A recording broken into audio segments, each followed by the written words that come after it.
성도 여러분 안녕하십니까? 3일 저녁입니다. 오늘 저는 여러분과 함께 골로새서에 있는 기별을 가지고 왜 우리는 겸손에 실패할까라는 제목으로 함께 은혜를 나누도록 하겠습니다. 예수님의 삶을 한 단어로 보여줄 수 있는 단어를 말하라라고 하면 겸손이라는 단어를 떠올리게 됩니다. 왜냐하면 이 겸손이라는 단어 안에 모든 것이 다 담겨 있습니다.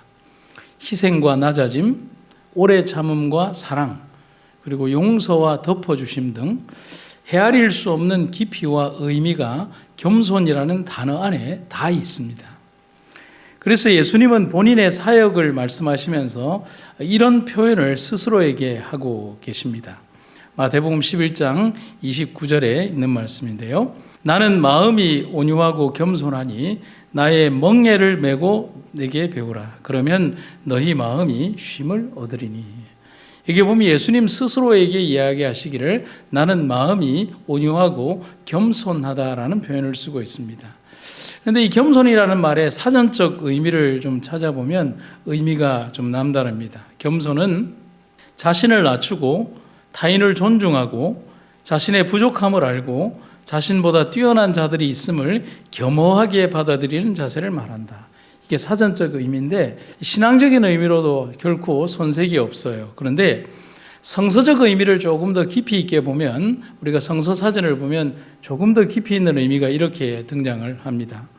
성경에서 말하는 겸손은 하나님 앞에서 자신이 하나님의 뜻을 행할 수 없는 죄인인 것을 알고 스스로 자랑하는 것을 버리고 낮은 데 처하여 하나님께 긍휼을 구하는 마음의 자세를 말한다. 이 사전적인 의미와 성서적인 의미의 이 단어의 해석의 공통점은 자신을 낮추고 부족한 존재라는 것을 인정하는 것입니다. 여기까지는 같아요. 그런데 명백한 차이점은 뭐냐면 성서적 의미에서는 스스로 죄인임을 내가 인정하고 하나님 앞에 내 자신의 모든 것을 내려놓고 하나님께 긍휼을 구한다는 점이 다르다는 겁니다. 작은 차이가 아닌 완벽한 차이이자 기독교의 가장 중요한 기별을 성경은 겸손이라는 단어에서 설명을 해주고 있습니다. 그래서 증언의 기별에서는 이 겸손의 가치를 이렇게 설명하고 있습니다. 그리스도인의 온유와 겸손은 그리스도인의 능력이다. 그것은 천재가 창조하거나 돈으로 살 수 있는 모든 것보다 정말로 더 귀중하다. 사람들이 추구하고 간직하고 장려하는 모든 것들 중에서 순결한 마음, 곧 감사와 평화가 깃든 성품만큼 하나님께서 보시기에 귀한 것은 없다. 엘렌 화이트의 글에서 최상급으로 쓰는 많은 표현들이 있지만 그 가운데에서 극최상급을 쓴 표현이 바로 그리스도의 온유와 품성에 대한 바로 겸손이라는 사실입니다. 또한 그것을 닮아가고 또 우리들 역시 배워가야 한다는 것입니다. 그런데 이렇듯 중요한 품성의 결정체가 겸손이지만 그리고 우리는 너무도 잘 알고 있고 또 배웠지만 우리는 겸손함에 실패하거나 또 혹은 잘못된 겸손에 스스로 속고 있을 때가 많습니다. 그래서 오늘 제가 여러분들에게 말씀드리면 오늘 설교의 제목이 왜 우리는 겸손에 실패할까라는 제목이지만 부제로 정한 제목이 뭐냐면 우리는 거짓된 겸손에 스스로 속고 있습니다는 부제를 여러분들에게 말씀드리고 싶습니다. 그래서 오늘 우리의 모순된 겸손을 생각해보고 한번 고민해보는 시간을 가져보도록 하기를 바랍니다. 첫 번째는 우리는 거짓된 겸손에 속고 있습니다. 바울은 골로새 교인들에게 보낸 편지에서 우리 삶의 폐부를 찌르는 표현을 이렇게 쓰고 있습니다. 일부러 겸손한 채 하는 자들에게 쏘가 넘어가지 말라는 표현을 하고 있습니다. 참 표현이 적나라하죠. 일부러 뭐한 채요? 겸손한 채 하는 자들에게 쏘가 넘어가지 말라. 뒤에는 우상 숭배하는 자들이라고 되어 있습니다. 그런데 이 바울이 경고한 이런 부류들이 누구냐 하면 하나님을 모르는 이방인들에게도 해당이 되지만 그 당시의 종교 지도자들에게도 해당되는 말이기도 합니다. 그들의 삶은 외형적으로 너무나 경건한 삶을 사는 사람들이었습니다. 완벽했죠. 그래서 그들이 겉으로 보았을 때 그들은 너무 겸손해 보이고 경건해 보이는 삶을 살았습니다. 하지만 그것은 바울의 표현으로 보면 뭐 하는 삶이에요? 체하는 것일 뿐 진실한 겸손은 아니라는 겁니다. 일부러 겸손한 체라고 하는 이 단어 속에 있는 이 지적은 참 무서운 지적이자 우리를 향한 아픈 지적이 아닐 수 없다는 겁니다. 그래서 이 바울의 지적이 참 아픕니다. 여러분에게 아프게 제공하는 것이 아니라 제가 아픕니다. 다른 사람을 향한 지적이 아닌 것 같아서 아프다는 겁니다. 내 자신에게 있는 숨겨진 거짓 겸손을 지적하고 있는 듯해서 또 그래서 아프다는 겁니다. 한 목사님의 글에서 우리의 모습을 한번 생각해 봅니다. 미국에서 사역하시는 개신교 목사님이 이 거짓 겸손에 대해서 이런 조금 긴 글을 쓰셨습니다. 거짓 겸손은 경건이라는 겉옷에 숨겨져 있기 때문에 인식하기 어렵다. 그것은 우리의 기도와 말투에 침투하기 쉽다. 성경은 종교적인 사람들이 거짓된 겸손으로 허세를 부리는 경우가 있다고 경고한다. 예수님은 경건한 것처럼 보이기 위해 금식하고 슬픈 표정을 짓는 위선자들에 대해서 말씀하셨다. 주님은 금식과 11조가 하나님의 은혜를 받기에 합당한 공로라고 생각한 바리새인의 교만을 폭로하셨다. 이런 관행은 그들이 하나님을 공경하는 것이 아니라 자신을 공경하는 데 관심이 있음을 드러냈다. 이런 종류의 바리새적인 거짓 겸손은 몇 가지 함정에 빠지게 한다. 이 문장을 좀 읽어봤는데 참 많은 것을 생각하게 하는 구절이었습니다. 우리에게로 한번 돌아와서 생각을 해보죠. 우리네 삶은 참 열심히 예배를 드리고 헌금도 잘하고 기도도 정말 열심히 하고 종교적인 활동들도 참 열심히 합니다. 그런 모습을 보면서 다른 사람들이 나의 어떤 신앙적인 활동이나 혹은 그런 활동을 하는 열심히 기도하고 주님의 예배에 참여하고 새벽 기도도 열심히 하고 저녁 예배도 열심히 나오고 그렇게 하는 우리들의 활동을 보면서 그 사람은 정말 믿음이 좋고 정말 겸손해 보인다고 말하기도 하고 나 자신도 그렇게 생각합니다. 하지만 내면의 모습에는 과연 그러한 모든 것들이 하나님의 영광이 아닌 내 영광과 모습으로 가득 차 있는 것을 우리 스스로 보게 되는 겁니다. 한번 떠올려 보세요. 루스벨이 가장 처음 범죄할 때 루스벨은 자신의 마음속에 가득 찬 위선적 겸손을 알지 못했습니다. 자기가 가지고 있는 마음의 상태나 하나님에 대하여 가지는 마음의 상태가 충성이라고 생각했고 주님을 섬기는 것이라고 생각했습니다. 그럼 분명히 하나님께 영광을 돌린다라고 했지만 그는 자신이 높임 받기를 원했습니다. 자신 내면의 가장 깊숙한 곳에 자리하고 있는 거짓 겸손에 그는 속는 것입니다. 그래서 결국 이렇게 됩니다. 너 아침의 아들 계명성이여 어찌 그리 하늘에서 떨어졌으며 너 열국을 엎은 자여 어찌 그리 땅에 찍혔는고 네가 네 마음에 이르기를 내가 하늘에 올라 하나님의 뭇별 위에 내 자리를 높이리라 내가 북극 지폐의 산 위에 앉으리라 가장 높은 구름에 올라가 지극히 높은 이와 같아지리라 하는도다. 사단이 이러한 생각과 결정에 이르기까지 여러분 얼마나 오랜 세월이 걸렸을까요? 참 긴 세월이 우리가 상상하거나 측량할 수 없는 긴 세월 동안 자신이 결코 변화의 과정을 느끼지 못할 긴 세월 동안 그는 자신에게 속고 그런 삶을 살아왔다는 것입니다. 만약에 루스벨이 숨겨진 자신의 모습을 보았거나 자신의 거짓된 삶과 거짓 겸손을 만약에 볼 수 있었다면 그는 영광스러운 위치를 지금까지 지키면서 가장 바쁘게 하나님의 일을 하는 1등 천사로 지금까지 남아 있었을 것입니다. 하지만 스스로 높아지려 했던 그의 마음이 가장 추하고 더러운 존재로 그를 타락시킨 것입니다. 그래서 아까 읽었던 로버트 목사님은 거짓 겸손의 모습을 몇 가지로 우리들에게 이렇게 지적을 합니다. 첫 번째는 거짓 겸손은 감춰진 감정, 이중적인 생각, 왜곡된 현실이 필요하다라고 합니다.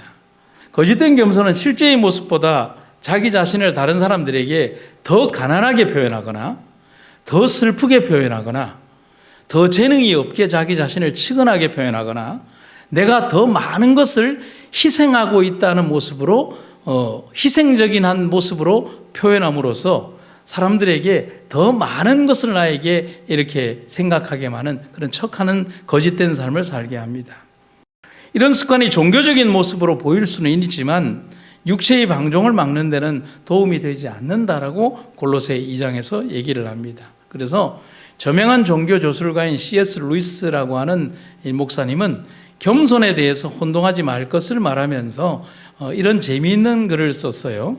스크루테이프의 편지라고 하는 책이 있어요. 이런 책이 있는데 이 스크루테이프라는 악마가 그 후배 악마들에게 쓴 편지가 바로 스크루테이프의 편지라고 하는 건데, 새로운 유혹자, 백성들을 훈련시키는 일을 신참 악마에게 가르치면서 쓴 편지가 있습니다. 69페이지에 이런 내용의 글이 있습니다.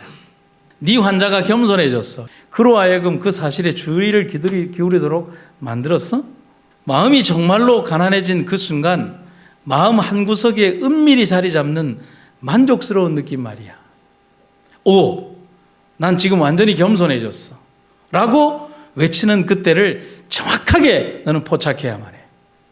그러는 순간에는 거의 즉시 교만이, 스스로의 겸손함에 감탄에 생기는 교만이 반드시 고개를 들거든.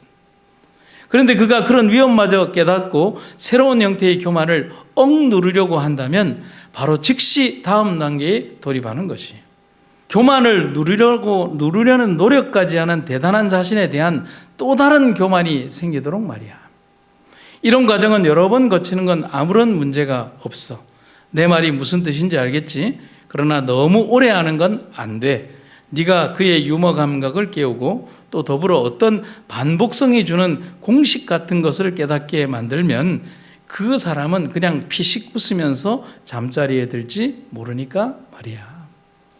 여러분, 이 말이 좀 어렵기도 하고 재밌기도 하지만 제 자신이 이야기하는 그런 게 있어요. 설교자가 한 40분 동안 설교를 하면 많은 감정이 오고 갑니다. 그 순간순간마다 사단이 아주 잘 파고들어요. 어떤 생각이냐면 어느 날 말씀을 준비했는데 내가 생각한 것보다 성도들의 반응이 너무 좋아요. 그리고 감동을 받는 것 같아요. 그런데 그 짧은 순간, 이 문장에서 저 문장으로 올라가는 그 짧은 순간에 내 자신이 교만에 사로잡히는 거예요. 그리고 그 순간을 누가 놓치지 않는다고요? 사단은 놓치지 않는다고요. 그리고 내가 겸손한 마음으로 뭔가 내 자신이 하나님 앞에 낮아지고 부복해지면서 겸손함을 이루려고 할 때 스스로의 마음속에 그 겸손함에 만족하고 내 자신이 뭔가를 이루었다는 생각이 있을 때 사단은 내가 겸손해지려고 하는 그 마음 그 가운데에서도 나를 유혹하고 있다는 사실인 것입니다. 그거는 아마 제 설명보다는 우리가 살아가면서 그러한 것들을 느낄 수가 있는 겁니다. 기도할 때도 그래요. 예배를 드릴 때도 그렇고요. 뭔가 뿌듯하게 하나님 앞에 헌금을 드릴 때도 그렇고요. 내 자신이 뭔가 이루었다라고 생각하는 것을 느끼는 그 순간에 사단은 아주 작은 미세한 감정이지만 우리들의 마음속에 교만을 싹트게 한다는 사실이죠. 두 번째는 거짓 겸손은 위험할 정도로 교만하다는 겁니다.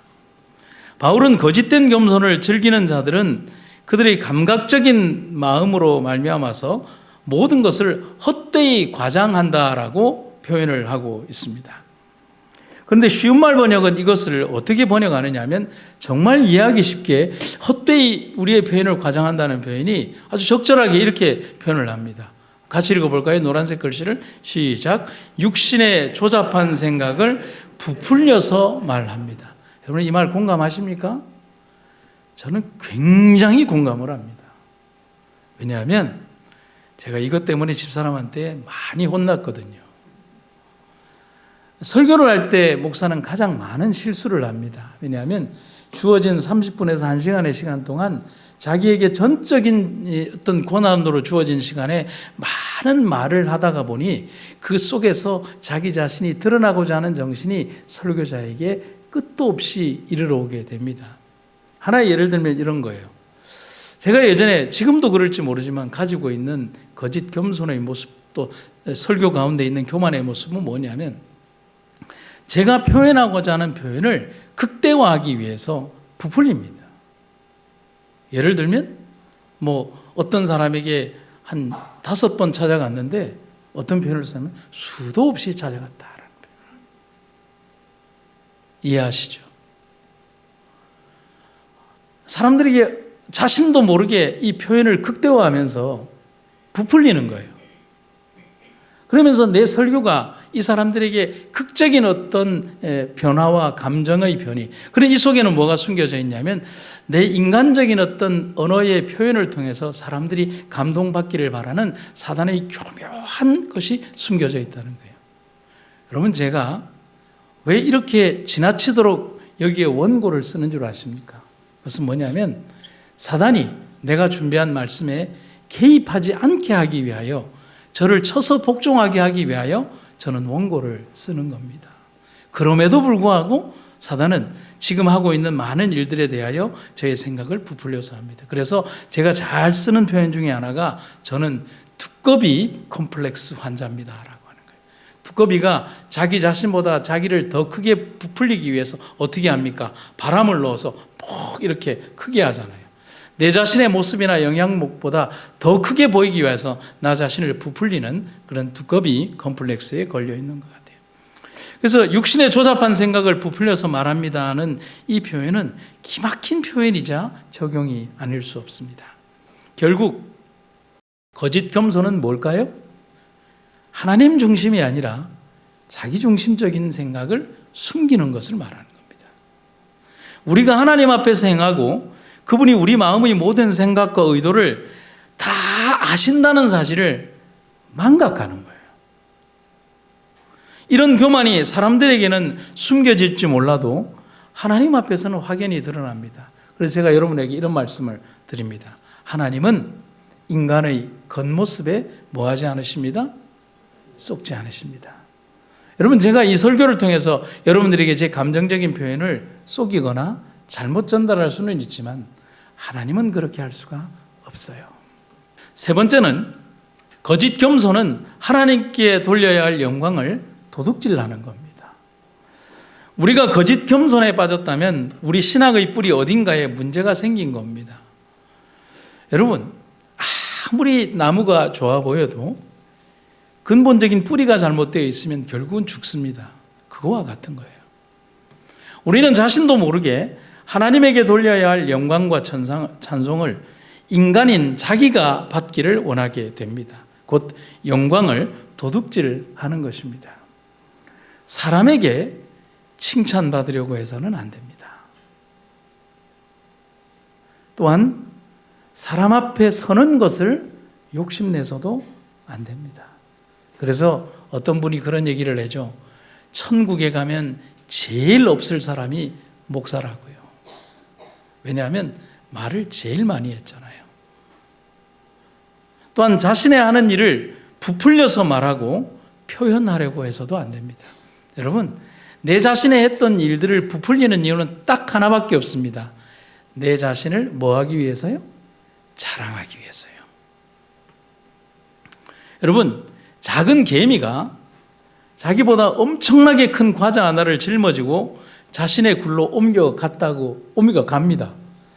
보니까 역도 선수는 자기 몸에 1.5배를 들고요. 개미는 자기 몸에 20배를 들 수 있다고요. 대단한가요? 대단하지 않은가요? 뭐가 대단해요? 개미가 50배를 옮겨가도 여러분들은 관심도 없는데. 여러분, 관심 있어요? 여러분, 오늘도 수만 마리의 개미들이 자기 몸의 20배를 들고 수천만 군데에서 옮겨 다녔어요. 여러분, 관심 있어요? 인간의 전지적 입장에서 본다면 참 가소로운 일조차도 되지 않는, 제가 방금 무슨 표현을 했냐면 인간의 입장에서 본다면 인지조차도 되지 않는 일입니다. 맞나요? 오늘도 아마 이 귀퉁이 어딘가에서 자기 몸의 20배를 실어 나르면서 개미는 무슨 생각을 할까요? 내가 참 대단하다고, 내 몸에 20배를 옮긴다고 생각하고 있는데 정작 인간인 우리는 인지조차 못하는 거예요. 개미 자신만 뿌듯하고 엄청난 일인 거예요. 제가 왜 이런 얘기를 드릴까요? 우리의 하는 일들이, 우리가 했던 일들이, 우리가 대단하다고 생각했던 일들이 우주를 통치하시는 하나님 앞에 그렇다는 거예요. 그런 의미에서 본다면 바리새인의 기도가 얼마나 하찮은 기도일까요? 하나님, 저는 하루에 3번 기도하고 11조 내고 뭐 합니다. 여러분, 전지적 하나님의 입장에서 본다면 이거 아무것도 아닌 일을 가지고 우주의 주인 앞에 자기의 의를 주장하는 그 모습에 얼마나 부끄러운 얘기입니까? 우리네 삶도 그렇습니다. 그래서 저는 여러분에게 드리는 말이지만 제게 하는 말이죠. 하나님 앞에 자랑하려고 해서는 안 됩니다. 또한 사람 앞에 자랑하려고 해서도 안 됩니다. 4번째로, 거짓 겸손은 내가 스스로 분별하기가 너무 어렵습니다. 그래서 더욱더 조심해야 됩니다. 여러분, 왼쪽과 오른쪽에 어떤 것이 진짜고 어떤 게 가짜일까요? 제가 지금 동영상 2분짜리를 짧은 동영상을 보여드릴 텐데, 제목이 뭐냐면 무엇이 진짜고 무엇이 가짜입니까? 라고 하는 영상인데 한번 보십시오.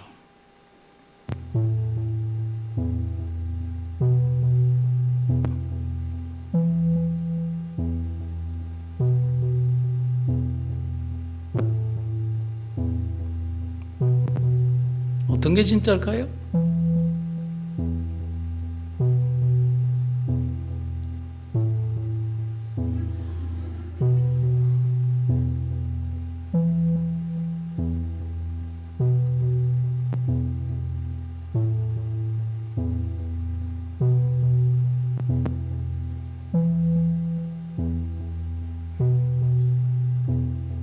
모르시겠죠? 그 다음 장면, 피해자입니다.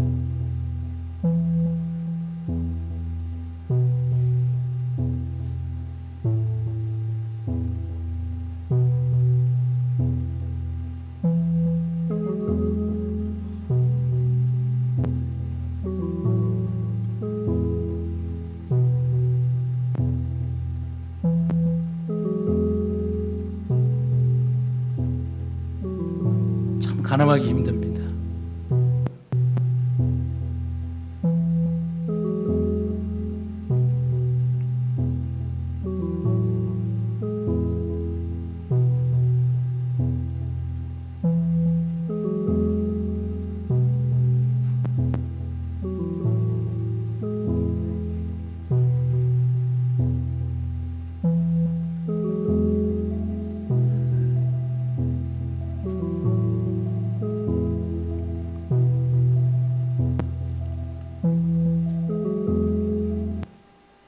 여러분, 우리 안에 잠재해 있는 거짓된 겸손의 마음은 이렇게 우리의 시각을 속이고 우리의 실제적인 동기를 속이게 합니다.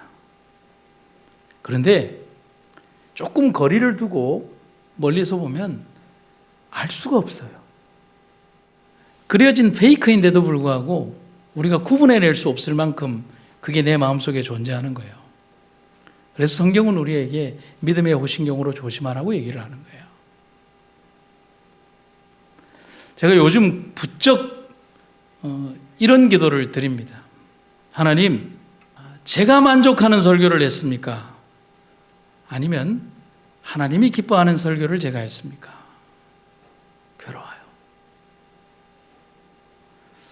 내가 설교한 이후에 내 어깨가 으쓱해지고 있다면 나는 얼마나 잘못된 목사입니까? 나를 용서해 주십시오라고 말입니다. 그래서 설교할 때마다 참 어렵습니다. 그래서 바울이 십자가에서 죽는 경험을 말했던 이유는 내가 죽어야만 그런 유혹을 이길 수 있기 때문에 바울은 그런 말을 한 거예요.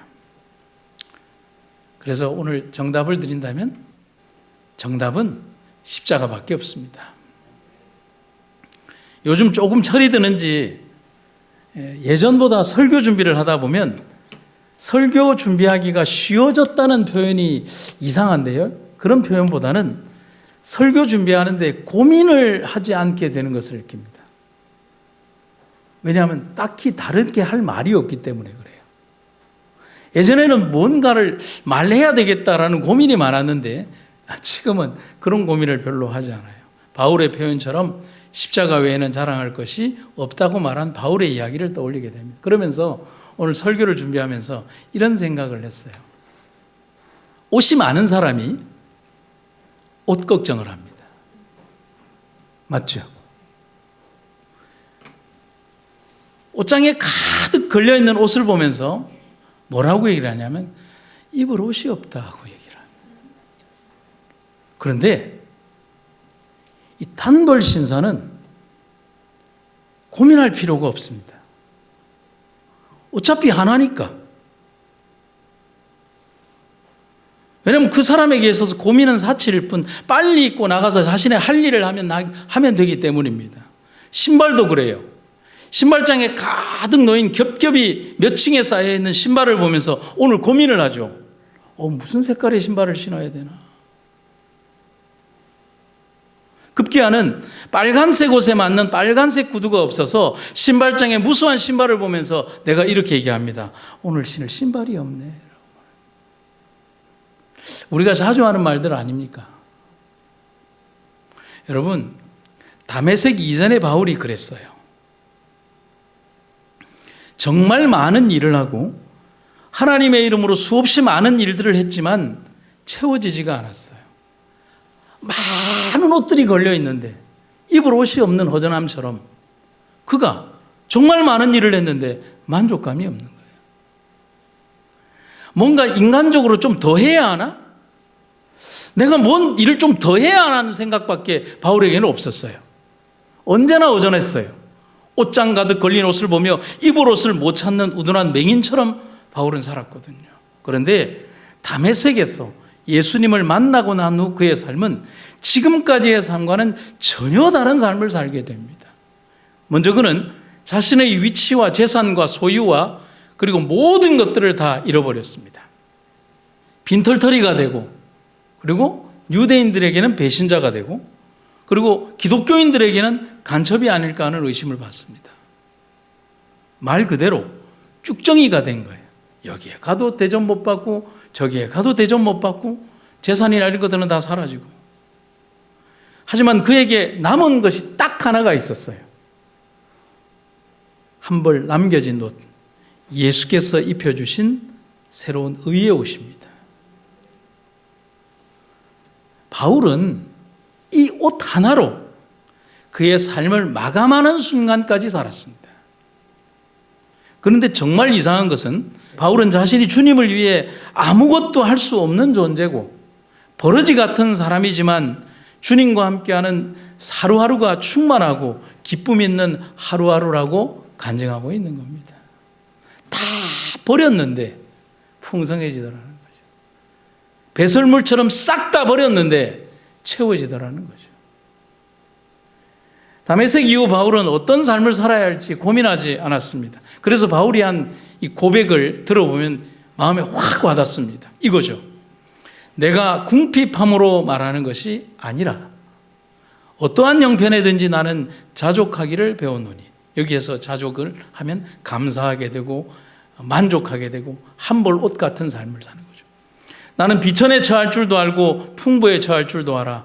모든 일 곧 배부름과 배고픔과 풍부와 궁핍에도 처할 줄 아는 일체의 비결을 배웠노라.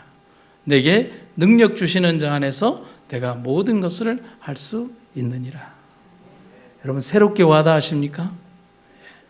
참 오래도록 예수님을 믿었지만 우리는 여전히 그분이 가르치신 겸손의 참 의미를 체험하지 못합니다. 참 가슴 아픈 일입니다. 그럼 방법은 없는 것일까? 아닙니다. 하나님은 이미 우리에게 우리가 하나님의 품성을 담고 행복해질 수 있는 가장 완벽한 방법을 이미 가르쳐 주셨습니다. 그것은 바라보는 것입니다.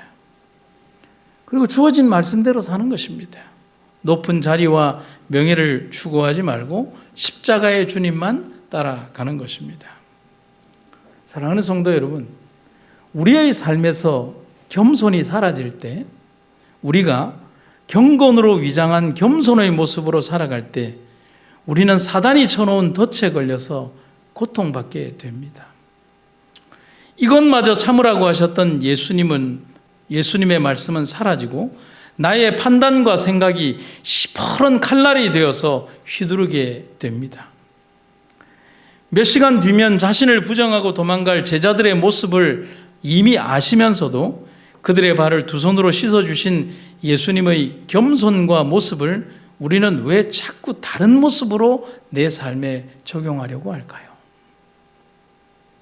하늘의 신성도 구름으로 그의 슬픔을 감추는 그때에도 예수님은 마지막까지 인간을 위한 당신의 사랑을 포기하지 않으신 그 겸손한 삶을 우리는 지금껏 너무도 잘못 믿어왔는지 모르겠습니다. 제가 설교를 마치면서 이런 글을 쓰게 되었습니다. 이 글을 읽고 마치겠습니다. 예수님은 우리의 사랑에 목말랐는데 우리는 여전히 인간의 칭찬에 목말라 합니다. 예수님은 죽기까지 낮아지셨는데 우리는 누군가를 질투하고 미워하기 위해 높은 곳만 찾습니다. 예수님은 사랑하기 위해 참고 용서하기 위해 베푸셨는데 우리는 내일이면 변할 인간의 존경심을 얻어내기 위해 겸손으로 위장하고 용서를 수단으로 이용합니다. 아마도 그래서 우리는 아직도 예수님을 보지 못하는 것 같습니다.